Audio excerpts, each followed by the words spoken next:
pacientes que a gente via que tinha disfunção diastólica, paciente idoso, que não fechava parâmetro anterior e agora está fechando, né? Então, bastante interessante, né?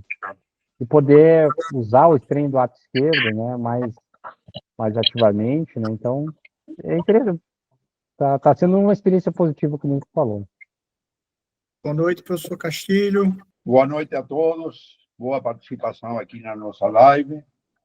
E, bom, comentando isso que Isan acabou de falar, né?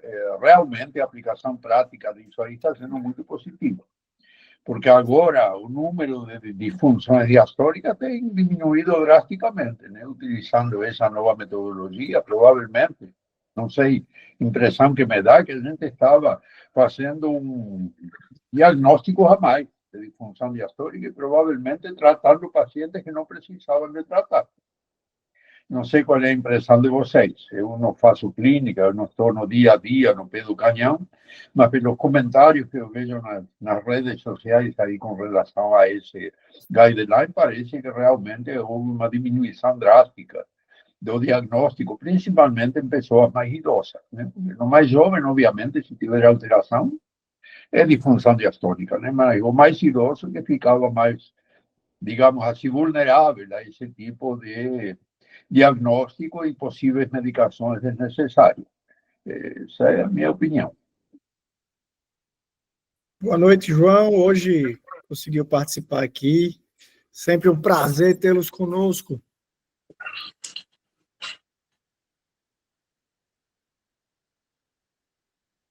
Então, vamos nessa, né?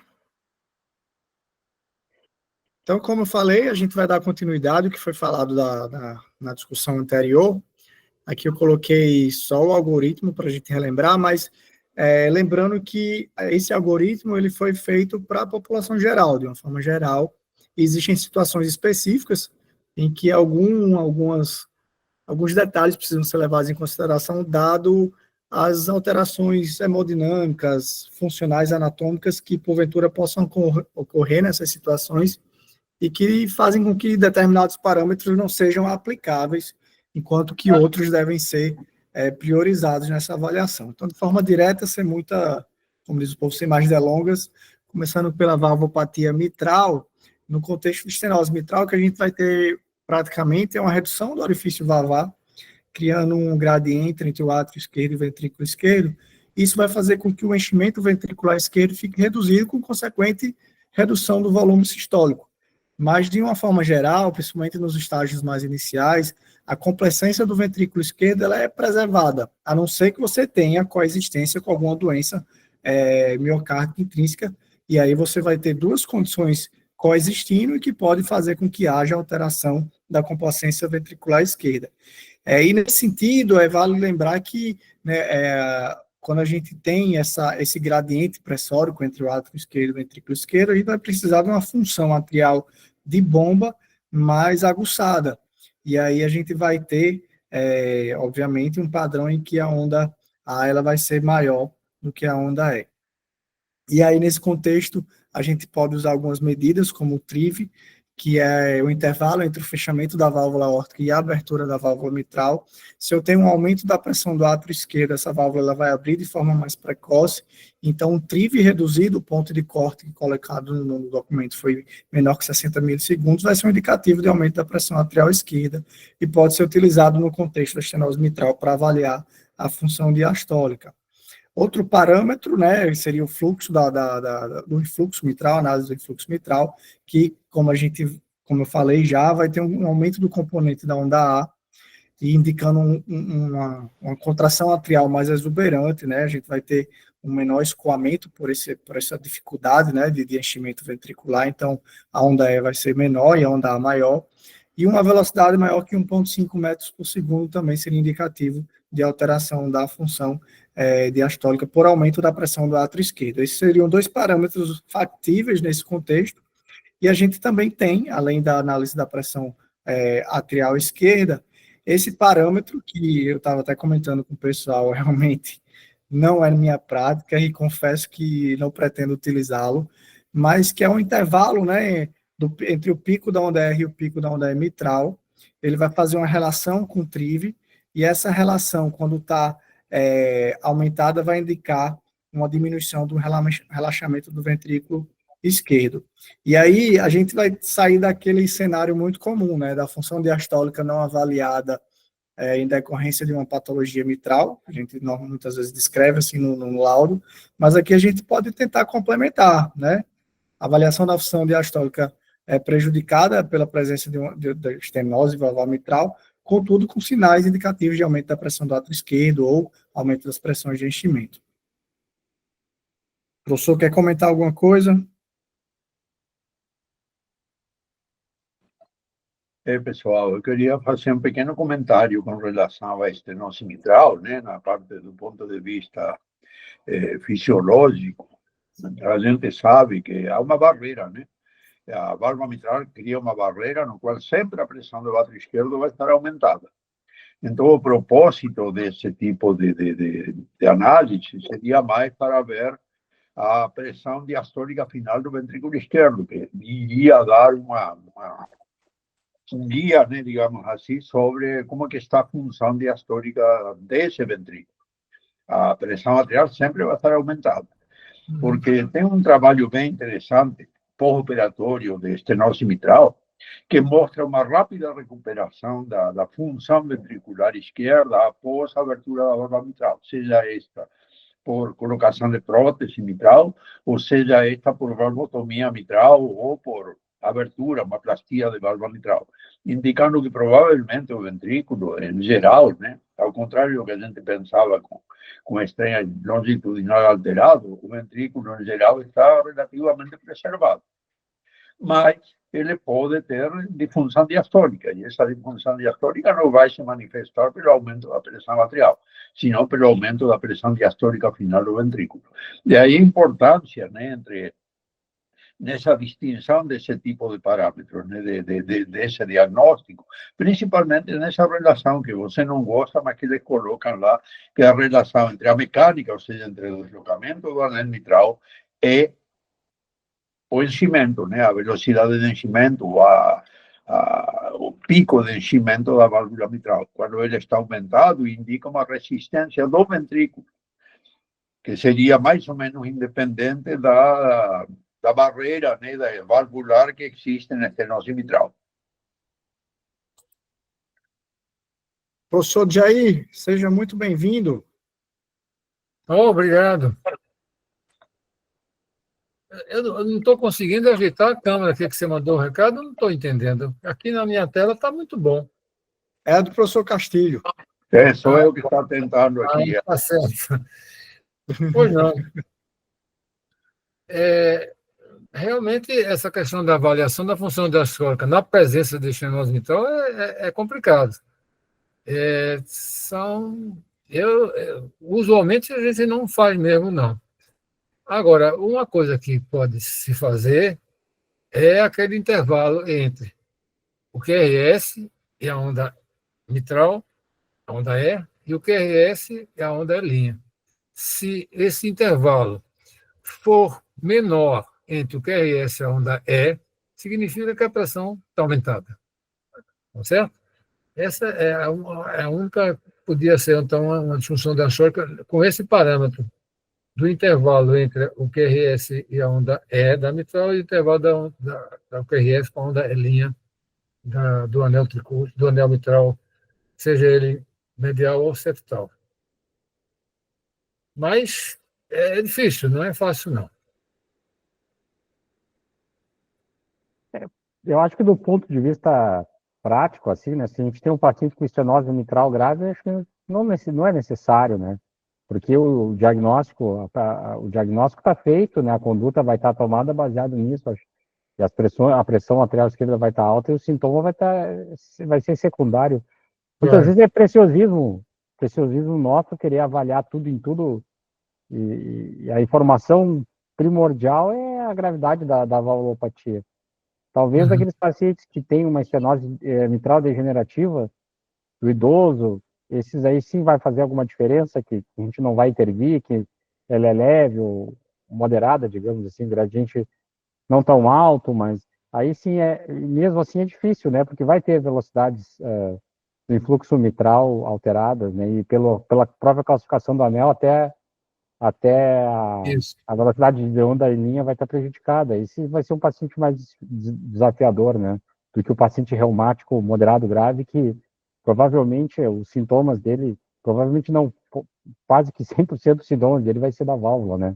Então, acho que é mais ou menos por aí. Acho que você tem toda a razão, isso. Tem toda a razão. O objetivo é realmente avaliar a lesão da válvula mitral, não a disfunção diastólica na chamada mitral. Não tem muito sentido, não. E aí, só para reforçar que nesse contexto, a relação E' não tem aplicabilidade, né? Não seria útil. Por outro lado, na insuficiência mitral, a gente vai ter, nos casos de insuficiência mitral primária, uma sobrecarga volumétrica que vai fazer com que tanto o átrio esquerdo quanto o ventrículo esquerdo, eles aumentem a cavidade. E na fase inicial, isso vai requerer uma complacência aumentada, né, para que o coração ele consiga adaptar essa sobrecarga volumétrica e que de início pode atenuar a pressão do átrio esquerdo, mas na presença de disfunção diastólica, você vai ter uma pressão atrial aumentada. Isso pode fazer com que os sintomas surjam numa fase mais precoce. Já a insuficiência mitral secundária é o caminho oposto. Você tem uma doença ventricular esquerda que vai fazer com que, em decorrência do aumento da pressão diastólica, haja uma insuficiência mitral, no caso funcional.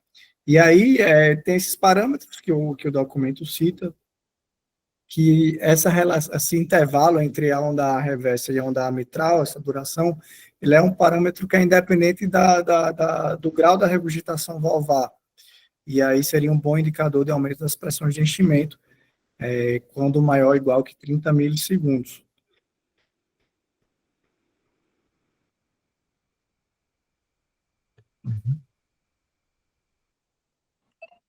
Realmente, Caio, eu acho essa relação entre a duração da onda A da veia pulmonar com relação à onda mitral, né, quando possível, né, nem sempre é possível fazer esse tipo de análise, ela é muito sensível para detectar o aumento da pressão de enchimento ventricular. Isso aí já se sabe há muito tempo, né? Só que o problema é técnico. Você conseguir um bom traçado para você fazer uma medida fidedigna desse parâmetro, né? Que não sei, né, se de Jair acha também, mas eu acho que não é tão fácil assim. Uhum. Eu concordo. No dia a dia, na prática, não é tão fácil como se parece, não. Eu não sei até que ponto, em relação à conduta, o manuseio do paciente, essa identificação de disfunção diastólica do VE, com VE com a função sistólica preservada, isso vai interferir na evolução da doença, não. Eu acho que é um parâmetro que não tem muito significado em termos de avaliação da doença, da insuficiência mitral. A insuficiência mitral do grau importante, que vai interessar é a intensidade do refluxo e se o ventrículo esquerdo está bem adaptado ou não. E aí entra o strain como um parâmetro para você manusear quando o strain longital global do VE está abaixo de 15%. Esse é o que as diretrizes estão sugerindo, fazer a indicação mais precoce, mesmo que a fração de ação esteja preservada. Mas não na função diastólica, na função sistólica, né? Não sei se é isso a opinião de vocês. Eu concordo, professor. Acho que, em termos práticos, são informações que talvez não tragam um diferencial na condução do paciente, né? Como é um documento, né, ele fala, a gente traz aqui para se aprofundar, enfim, mas o foco aqui realmente vai ser a gravidade da valvopatia. Concordo com o senhor. Eu acho que seria interessante dividir, né, o paciente com insuficiência mitral orgânica da secundária, aí, uma disfunção ventricular. Aí tudo bem, né, no paciente com disfunção ventricular e uma causa secundária, né, que tem uma insuficiência mitral moderada ali, a gente tentar avaliar. É importante que tem uma insuficiência mitral importante, já, o sintoma é dali, né? Então, vai estar agravado, a gente tem uma disfunção grave, vai ter pressão de enchimento, clara, obviamente elevada, né? Então, às vezes, claro, o documento coloca, mas é preciosismo do ponto de vista teórico, e na prática tem tanto elemento que aumenta a gravidade desse paciente que vai fazer a gente tratá-lo, né, clinicamente, e tratá-lo bem, vai estar se está congénito ou não, se tem linha B pulmonar, talvez traria muito mais informação do que tu determinar com um número se a função diastólica está prejudicada, que vai estar, né? E Sem dúvida. esse parâmetro, né, das veias pulmonares vai estar muitas vezes borrado, né, uma insuficiência mitral grave, um fluxo reverso aí vai estar alterado, e não é nada muito fácil. Só assim, para ter um bom traçado desse sistólico e diastólico, a gente tem que ter ajuste de filtro, né, botar o filtro, reduzir o filtro para a gente poder ver direitinho a duração, mas raramente a gente consegue uma imagem tão bonita que nem essa aqui, né? Uhum. Aí seria talvez a única condição que você podia ver o fluxo pulmonar bem visto seria com o ectoesofágico, né? Está bem próximo ali da veia pulmonar superior esquerda, aí dá para avaliar. Mas no transtorácico eu acho meio difícil. Não fica assim tão claro, não. E aí O ele colega fala, colocou, Diego Costa colocou que deveria ser avaliado em contextos apenas com menos que moderada, né? A insuficiência mitral. e E aí concordo, né? e aqui o documento faz justamente o contrário, né? Ele reforça aqui que a relação é linha maior que 14 na presença de disfunção ventricular esquerda, né, pela fração de ejeção, é um preditor de mortalidade e hospitalização. Mas quando a gente está no contexto de insuficiência mitral primária e com fração de ejeção preservada, não parece ser um parâmetro muito útil para ser aplicado.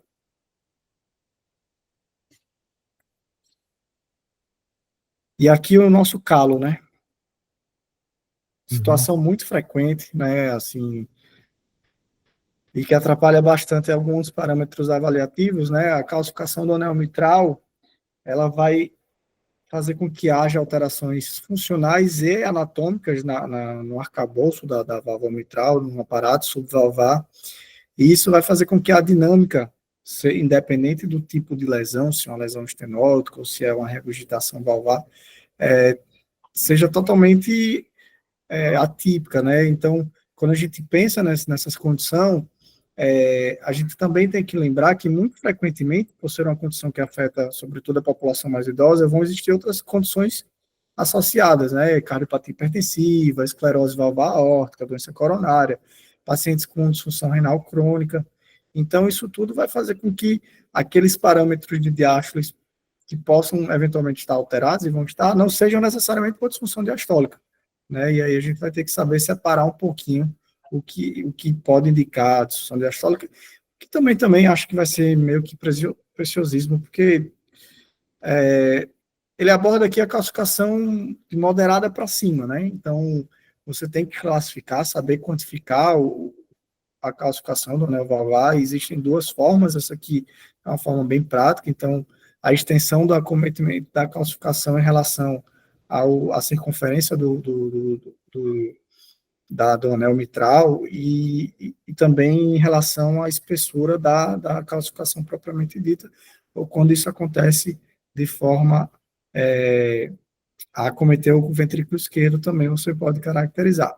E aí, assim, você vai ter velocidade do fluxo transmital, você vai ter uma redução da E', mas muitas vezes essa redução é em decorrência da limitação anatômica, né? Você diminui a excursão sistólica e aí você vai ter uma mobilidade reduzida. E isso aí muitas vezes não pode refletir uma disfunção diastólica propriamente dita, se a gente for para os termos de conceito, né? Na prática a gente sabe que a coisa é um pouquinho diferente. E aí o que é que ele cita é que uma relação maior que 1,8 seria indicativo de aumento das pressões de enchimento. E aí quando a gente tem uma zona entre 0,8 e 1,8, a gente pode lançar mão do TRIV, né, que vai poder diferenciar entre pressão de enchimento normal de alterada. E aí ele coloca, inclusive, esse algoritmozinho aqui, é baseado na relação PA para a gente tentar diferenciar. Mas aí o paciente nunca vai ter isso só, né? Pelo menos os que eu pego, e acompanho no consultório. Quando entra, eu já começo a rezar, porque é bronca atrás de bronca.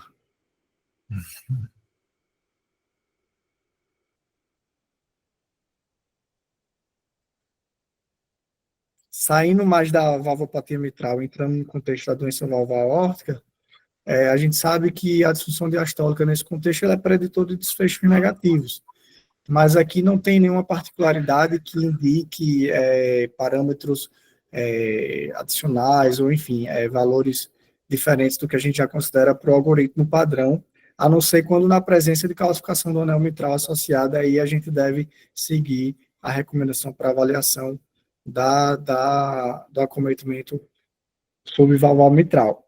Na insuficiência aórtica aguda, né, a gente tem vários outros parâmetros que vão indicar aumento das pressões de enchimento, né, insuficiência mitral diastólica, um fechamento precoce da válvula mitral, e já na crônica, a gente vai ter praticamente os mesmos parâmetros que a gente utiliza na população geral. Acho que aqui não tem muito o que se aprofundar. Alguém quer comentar alguma coisa? Eu acho que na lesão da válvula aórtica, nada impede que você avalie a função diastólica pelos parâmetros usuais. Mesmo com a prótese aórtica, não vai impedir. O que vai é, como você comentou, se tiver associado com lesão na válvula mitral, com anel calcificado, etc. Mas a lesão na válvula aórtica por si só não interfere na função diastólica, para você impedir de avaliar a função diastólica, de jeito nenhum. Exatamente, isso que já os guidelines anteriores já vinham falando, né? Na estenose aórtica, nas hipertrofias ventriculares, você usa os parâmetros normais para avaliação da função diastólica. E falando nisso, depois eu quero colocar uma dúvida de um colega nosso, tá, que ele passou aqui pelas redes sociais, mas vamos deixar para o final, tá? Uma dúvida bem interessante para a gente discutir aqui, né, com relação ao diagnóstico de disfunção diastólica. Quando você tem alguns parâmetros que são menos convencionais para fazer essa análise, tá? Mas me lembra aí, Caio, que no final a gente comenta isso. Tranquilo. Hipertensão pulmonar, aqui é o território do professor Castilho. A gente vai ter algumas alterações anatômicas, principalmente pela retificação do septo intraventricular, em decorrência do aumento das pressões nas câmaras direitas. E aí o ideal é utilizar a relação E' lateral, quando maior que 13 vai indicar aumento das pressões de enchimento, quando menor que 8, a gente tem pressões de enchimento normais, e entre 8 e 13 a gente fica ali num limbo em que os dados em estudos, eles apresentam uma correlação fraca ou ausente. E aí ele recomenda, como deve ser sempre para toda análise ecocardiográfica, associação com outros parâmetros, né? Então, quando a gente coloca, né, a avaliação da relação EA ou o próprio strain, né, do átrio esquerdo, a gente tem um aumento, uma melhor acurácia para identificar aqueles pacientes que têm a pressão capilar pulmonar elevada. E esse seria aqui o algoritmo para avaliação nesses pacientes. O professor Castilho é um estudioso da área, ele tem um estudo bem interessante sobre a hipertensão pulmonar. E aí, professor, nesse contexto, a questão da função diastólica para o senhor, né, que avaliou tantos pacientes durante um bom período, ela era passo fundamental para esses pacientes? Sim, não, existem três tipos básicos de hipertensão pulmonar, né? A hipertensão pulmonar pré-capilar, que é aquela por alterações intrínsecas do pulmão. Nós temos muito aqui na esquistossomose, que é a obstrução mecânica, né, das arteriolas. Ela não afeta, né, geralmente, a função diastólica ventricular esquerda, desde que ela não aumenta a pressão de enchimento ventricular. Ela deixa a pressão de enchimento ventricular dentro dos limites normais, abaixo de 15 milímetros de mercúrio. No grupo que tem causa de esquerda, né, de câmaras esquerdas, como valvopatia, hipertrofia, hipertensão, etc., o diagnóstico é corriqueiro, é aquele lá, né, que nós fazemos normalmente para avaliação para o ventrículo esquerdo. E sobre aquela forma mista, né, que aí talvez seria muito importante se esse tipo de avaliação, que é aquela forma que tem um componente pré-capilar e um componente pós-capilar, que eles chamam de forma mista. Y ese algoritmo que le colocó aquí me parece bastante apropiado para ese tipo de análisis, ¿no?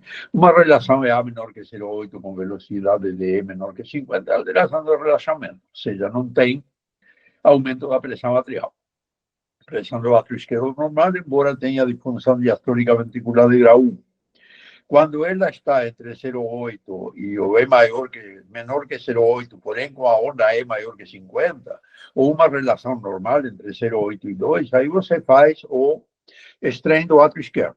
Se ele for normal, ou seja, maior que 18, seria uma pressão de enchimento normal. Se ele for anormal, menor que 18, igual que 18, ele coloca uma elevação da pressão do átrio esquerdo, de enchimento ventricular, aliás, esquerdo. Se ele não for realizável, né, você pode estudar, analisar a relação E', aquela relação E' na parede lateral. Se ela for menor que 8, você considera normal. Se ela for maior que 13, você considera elevada e você fica em cima do muro entre 9 e 12. Ou seja, seria a forma indeterminada, né? Quando fica entre 9 e 12, aí você não poderia determinar. E claro, quando a relação é maior que 2 e a onda E está reduzida para a idade, né, aquele que fica lá no alto à direita do algoritmo, é uma disfunção com elevação da pressão do átrio esquerdo e provavelmente do tipo restritivo. Eu acho que é bem, não é muito difícil, não oferece grandes dificuldades, né, porque eles são bem separados, esse tipo de hipertensão pulmonar.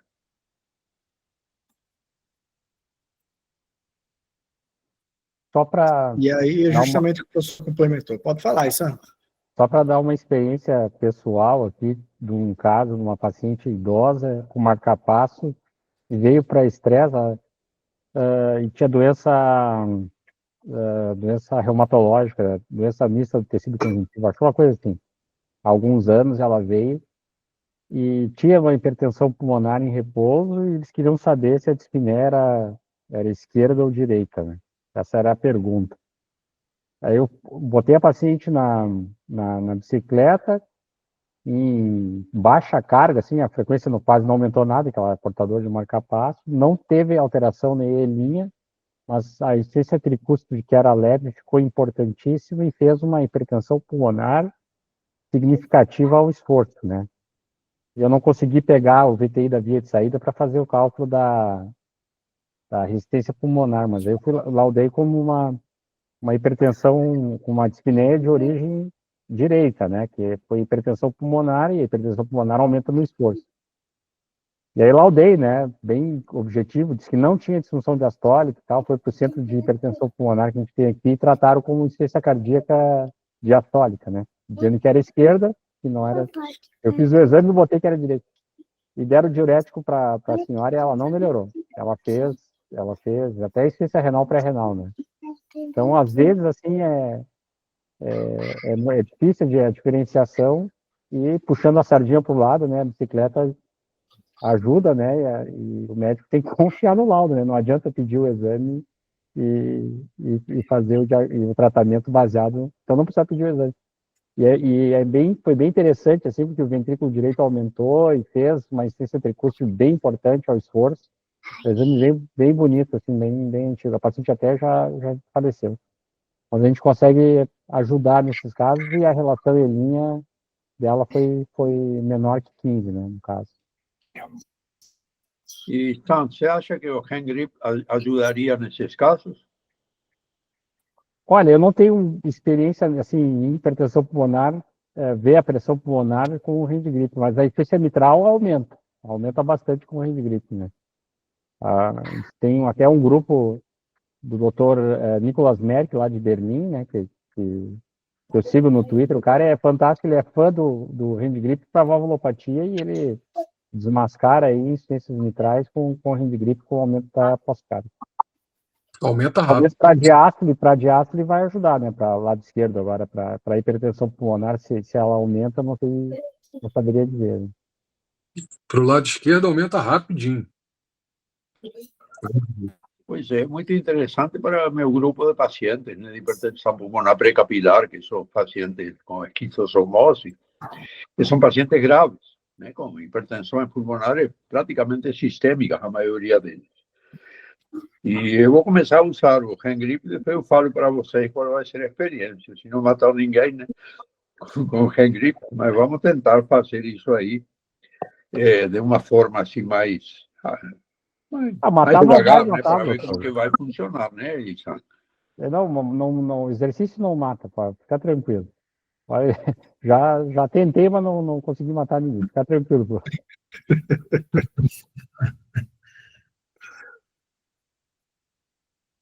Nas cardiomiopatias restritivas, né, a gente vai ter um rápido aumento da pressão diastólica do ventrículo esquerdo, com um pequeno aumento do volume do ventrículo esquerdo, em razão do aumento da rigidez, né?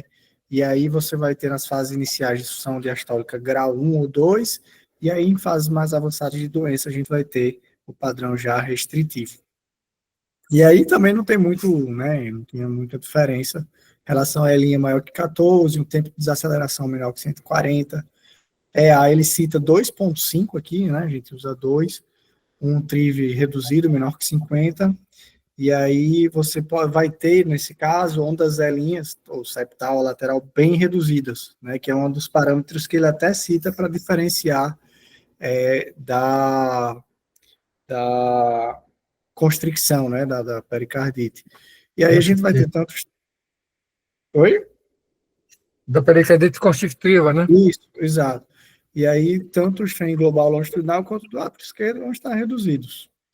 É interessante, Caio, que nesse quesito aí eles retiraram o volume do átrio esquerdo maior que 50 mililitros por metro quadrado, que estava no guideline anterior, né? No guideline anterior, na forma restritiva, além de todas essas alterações, eles falavam de um volume do átrio esquerdo maior que 50 mililitros por metro quadrado. Não vi nenhuma referência a esse volume do átrio esquerdo agora nesse guideline. Não sei se você viu alguma coisa. Não, ele não cita mesmo, não. Ele cita aqui esse sinal do triplo 5, né? Que seria a onda S menor que 50, né? Do Doppler tissular. E' menor que 5, 50 não, 5. E a onda A também menor que 5. Seria aí compatível com o padrão restritivo. Faz sentido, né? Faz sentido. Disfunção sistólica, onda S, e disfunção diastólica, né? Grave. É uma disfunção diastólica importante. Independente, acho que da idade do paciente. Uhum.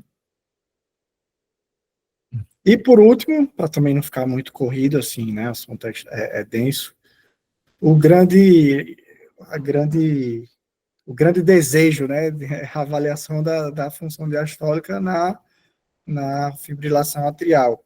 Ele reforça que um parâmetro isolado ele é insuficiente, então, independente de qual seja esse parâmetro, de forma isolada ele não deve ser considerado. Então, a avaliação multiparamétrica para estimar as pressões de enchimento apresenta uma acurácia moderada. Então, também a gente tem que ter um pouco de cuidado. E tem que ter também o cuidado de fazer a medida em vários ciclos cardíacos. Os equipamentos mais modernos com inteligência artificial, eles nos dão essa facilidade, né? Ele faz as medidas de todas aquelas curvas lá e faz a média, isso já facilita bastante para a gente. E aí a disfunção diastólica ficaria caracterizada num tempo de desaceleração menor que 160, em pacientes com fração de ejeção reduzida, um TRIV menor ou igual que 65 milissegundos, a velocidade diastólica da veia pulmonar com tempo de desaceleração menor que 220, refluxo tricúspide maior que 2,8 e a linha septal maior ou igual que 11. Ele coloca, inclusive, o algoritmo aqui para a gente avaliar com calma.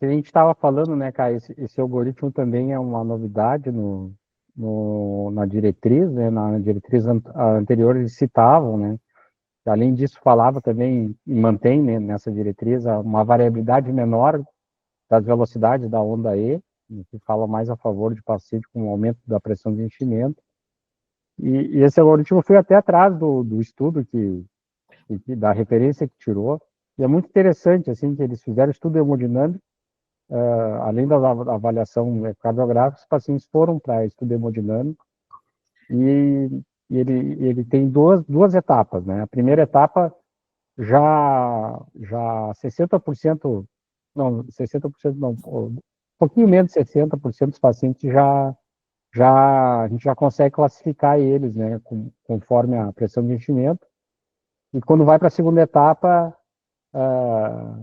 também a maioria é diagnosticado e tem uma acurácia de 75%, segundo o estudo.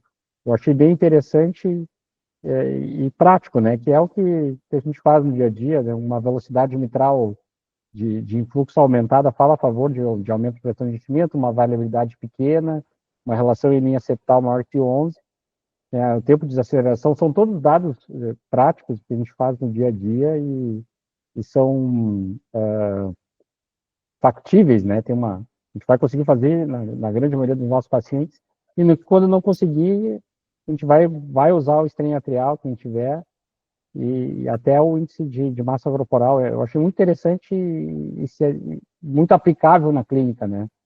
Porque os pacientes com fibrilação atrial, eles fazem muita disfunção diastólica. Esses são os que mais vão fazer congestão, chegam para a gente congesta quando estão em alta resposta.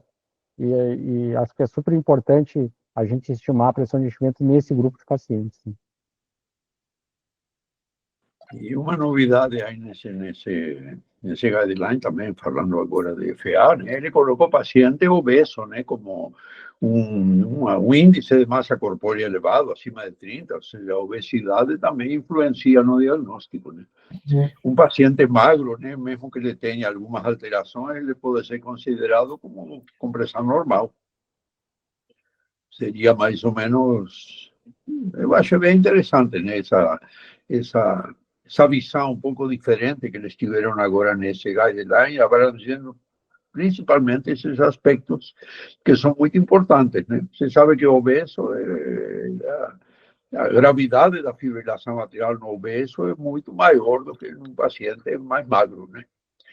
O obeso tem uma tendência maior a haver aumento da pressão de enchimento ventricular em fibrilação atrial do que mais magro. Isso aí achei bem interessante.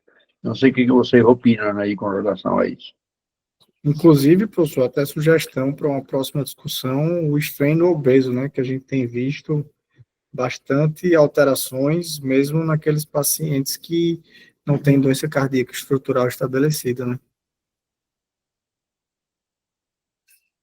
Verdade, isso aí.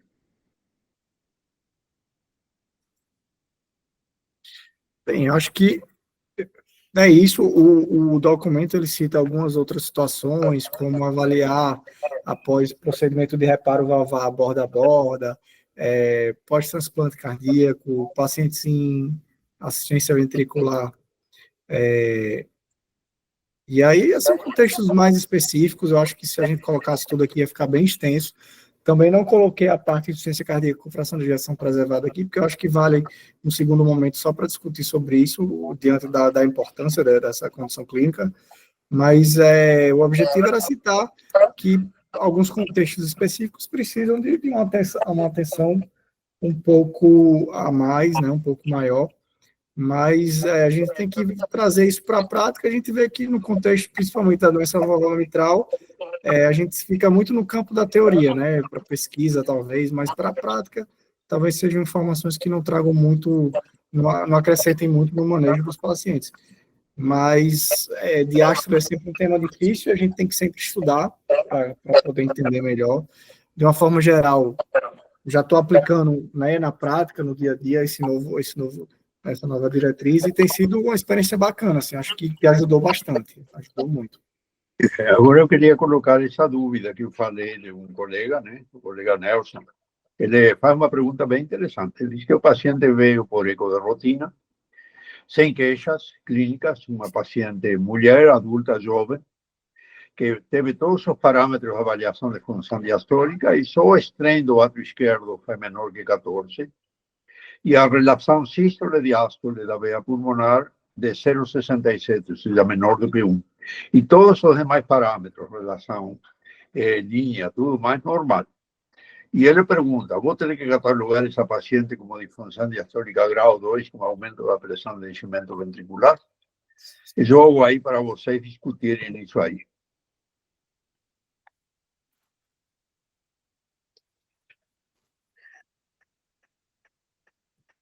o E aí, strain, Jair, só o já, strain está reduzido, assim, em 14, numa paciente jovem, é muito estranho, né? No mínimo estranho, ainda mais 14, né? Um valor muito baixo. Eu faria outras vezes, tem que ver se a janela está adequada, enfim, se a técnica, que é um valor realmente muito mais baixo do que a gente está esperando. Esse valor de 18, por exemplo, que a diretriz coloca como um ponto de corte, claro que é para avaliação de pressão de enchimento, não de ponto de corte de normalidade, já é bem baixo, né? O valor normal é 38, né? 30 para cima. Então, eu acho estranho, achei estranho esse valor, mas teoricamente a gente se o principal preditor aí do relaxamento seria a onda em linha septal e lateral, se é normal essas ondas, a relação está normal, a pressão histórica arterial pulmonar está normal, o volume do ato esquerdo está normal, né? Então eu não colocaria ela como ainda mais assintomática, como portadora de disfunção, até padrão restritivo, né? Isso não faz sentido se o ventrículo está normal. Eu acho que um número não vai dar o diagnóstico, né? Eu acho que tem que ter o quadro clínico do paciente. Se está com o paciente na frente, o paciente não tem nada, enfim, eu não colocaria. Acho que provavelmente algum parâmetro está equivocado. Ainda mais são parâmetros, não são os mais fáceis de avaliar também, né? Tirando o strain do ato esquerdo, o fluxo da veia pulmonar não é uma coisa assim tão fácil.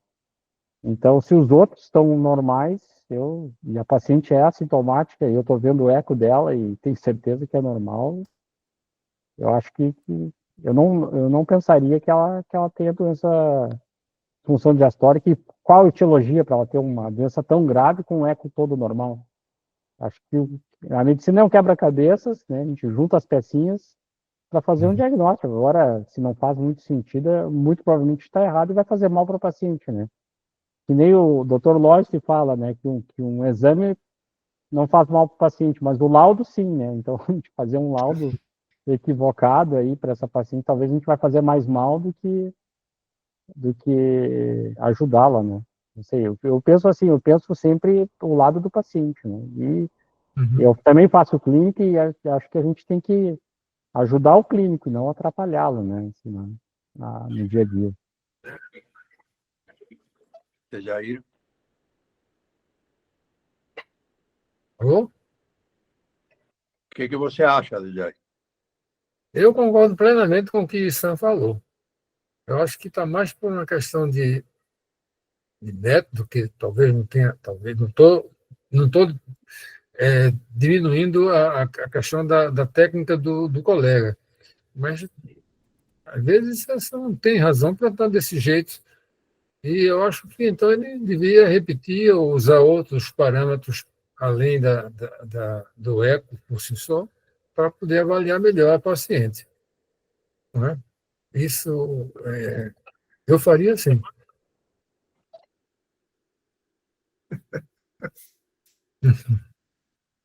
Perdão, na minha experiência, né, assim, com, com estreia atrial, né, que não é tão grande quanto a de vocês, mas que é relativa. Eu nunca vi uma estreia atrial abaixo de 18 com átrio normal, ou seja, volume normal, né? Pode estar até lá batendo na trave, né? 33, 34, mas sempre vai estar aumentado. Quando você olha esses exames e faz o 4 câmaras, você já vê a desproporção entre o átrio e os ventrículos. O estresse atrial, ele, conforme a gente pode avaliar, ele é altamente dependente do volume. Ele é mais dependente do volume do que da pressão. Porque quando ele tem uma sobrecarga pressórica, o átrio se hipertrofia e ele se compensa. Mas quando ele tem uma diminuição da sua função, que aumenta o volume. Então, muito raramente você vai ter aumento ou diminuição, né, do estresse atrial nesses níveis de 14, eu diria abaixo de 20, abaixo de 22, sem dilatação do átrio esquerdo. Não sei o que vocês opinam aí, qual a experiência de vocês. Só uma Não, é coisinha, isso, professor. E assim, Caio, bota oi. o algoritmo lá, a primeira imagem da tua apresentação ali. Peraí, Porque o deixa eu... algoritmo, se tu for seguir o algoritmo, não precisaria fazer o strain atrial esquerdo, nem a onda S, nem a avaliação das ondas pulmonares, né? se a onda E' é normal, se o influxo é normal, se o volume do ato esquerdo é normal, se não tem... Então, tu não chegaria nesse ponto do strain atrial, né? Eu acho que é um elemento, um ponto importante da diretriz, né? Uhum. É aquele algoritmo final, viu, Caio? Já no finalzinho da tua apresentação. Realmente, né? Fica um pouco difícil fazer o diagnóstico. E a relação ECD também da veia pulmonar, embora seja bastante sensível, né? Pode ter problemas técnicos para a sua avaliação, né? Ele, inclusive, tenho visto muita variação respiratória nesses pacientes com a relação sístole-diástole. Ora a onda S está maior, ora a onda S está menor. Não sei se vocês têm visto isso aí também.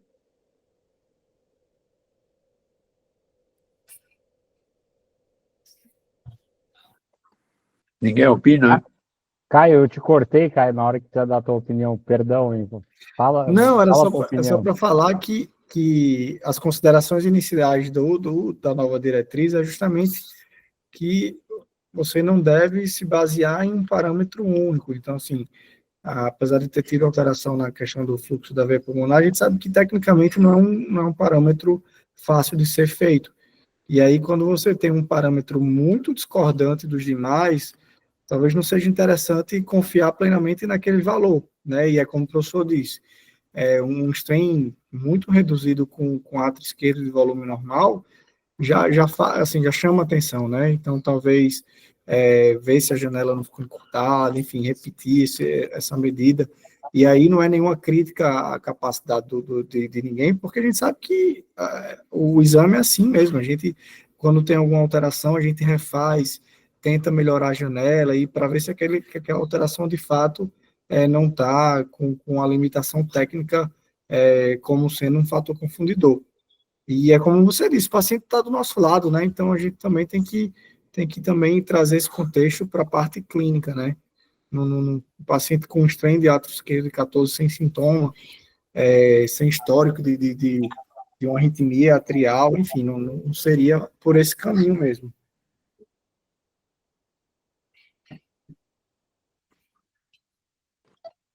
Aqui o Tarcísio comentou se a paciente não poderia ter uma fibrilação paroxística que pegou numa fase de atordoamento do átrio no momento do exame, em ritmo sinusal. Pode ser uma boa hipótese. Uma vez eu até fiz o diagnóstico de disfunção diastólica numa senhora e dei diurético para ela e fiz uma insuficiência pré-renal, já foi hipotensa, e ela estava fazendo fibrilação atrial paroxística, mas ela tinha uma relação bem elevada, né? Porque a onda E ficou grande, a onda A ficou pequena porque o átrio estava atordoado. Creio que o strain atrial também vai ficar baixo, né? Então, uma boa hipótese. Outra hipótese também pode ser que o eletro estava ruim na hora de fazer o strain atrial, e aí dá esses valores mais baixos. O eletro uma alteração técnica, né? Como um ciclo ruim, o eletro não está de boa qualidade, né? Creio que sim.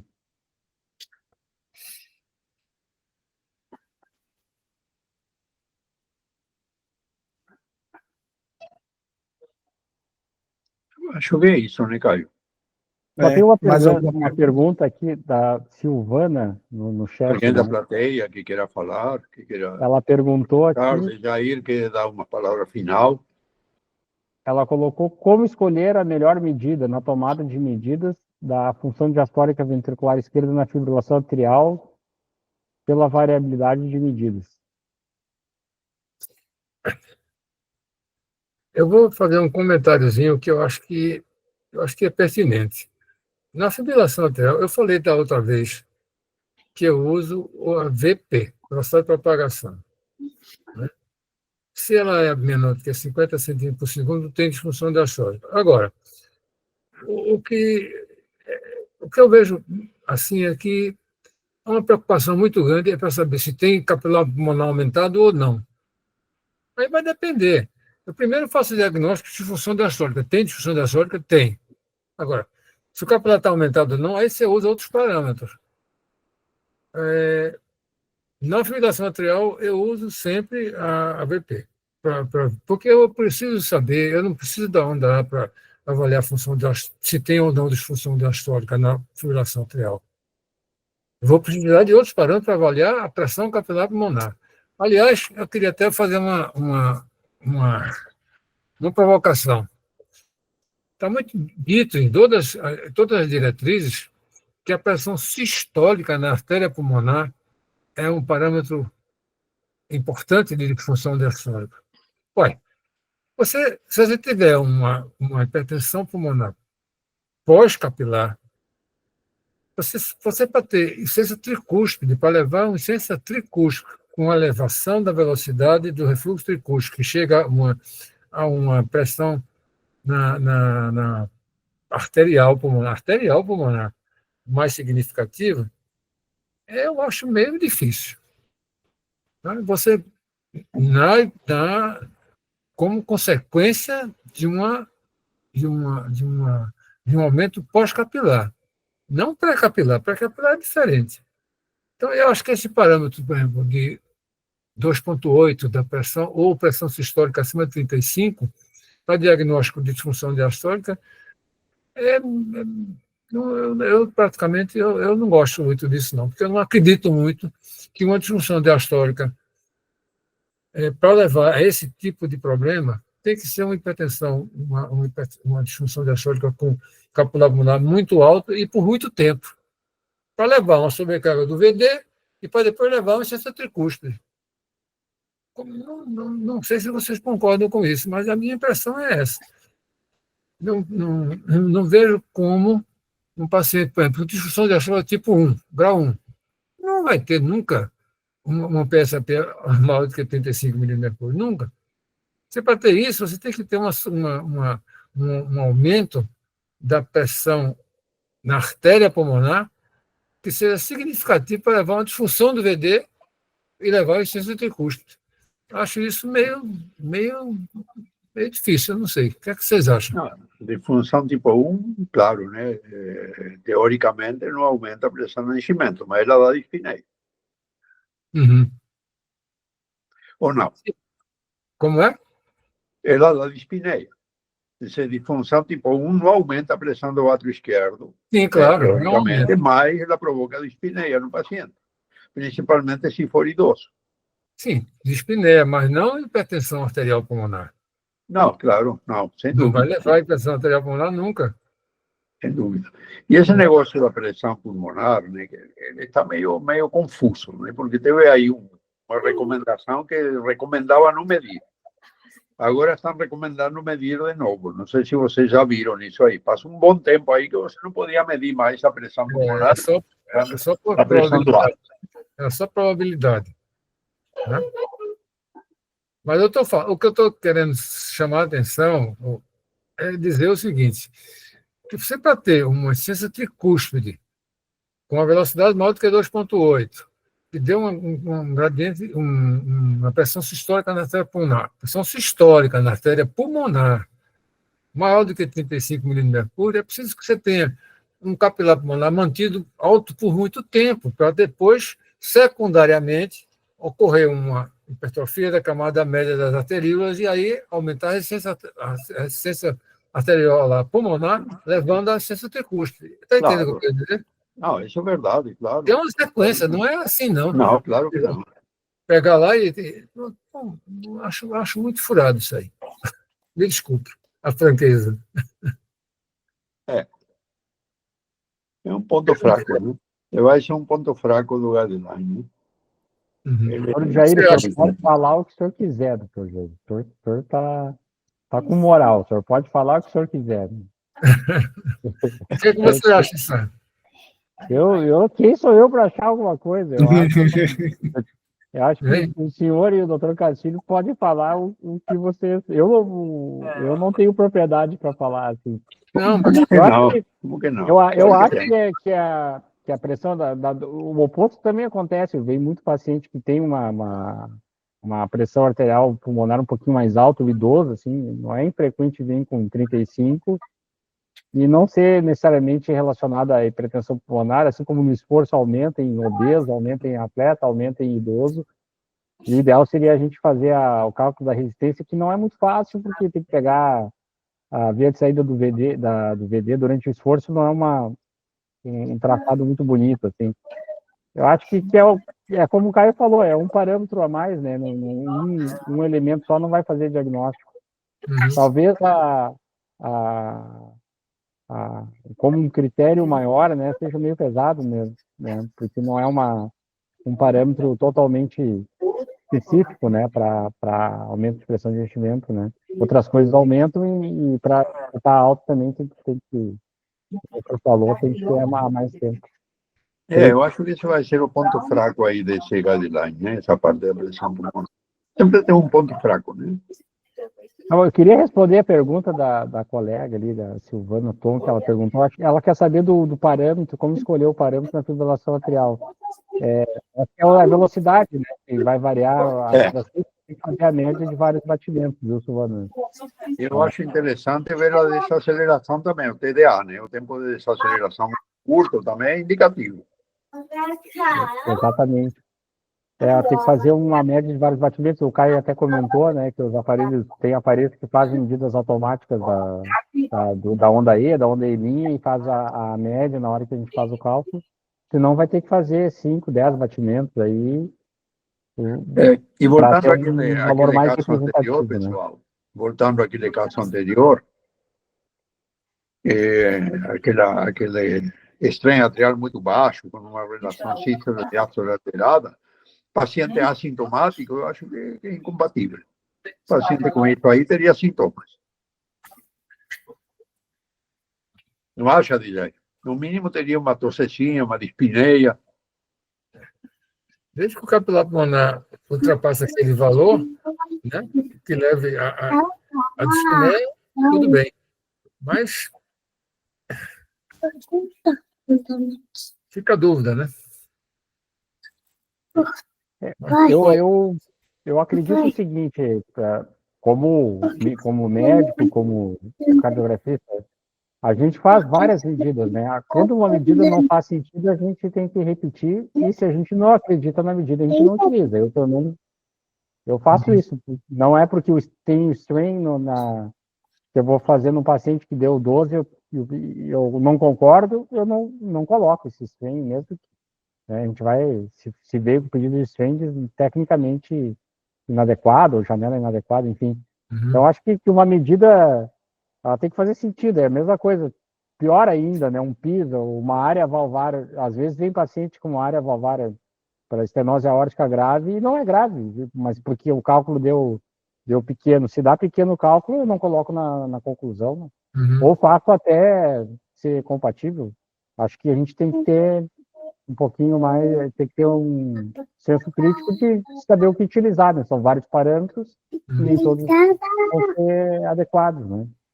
E entender que o método tem limitação, né? Então, eu sou desse time aí também. Se o parâmetro não é condizente, ou então eu tenho uma imagem que não me dá confiança, eu também descarto aquele parâmetro. E aí, paciência, a limitação do método, a gente tem várias variáveis aí relacionadas a condições que podem trazer uma imagem subótima. E aí, a gente tenta fazer outras medidas e a coisa tem que se conversar, né? Se só um parâmetro está alterado, mas não tem por que aquilo está assim, eu não valorizaria também, não. E fazendo propaganda do blog, né, cara, tu já disponibilizou a primeira parte, né, da diretriz no blog. Estão perguntando aqui quando é que vai a segunda parte já. Não, eu estou fazendo já. Eu estou fazendo, porque aqui é assim, prioridades para depois ir para o blog, mas vai daqui para sexta-feira eu coloco. Tá certo.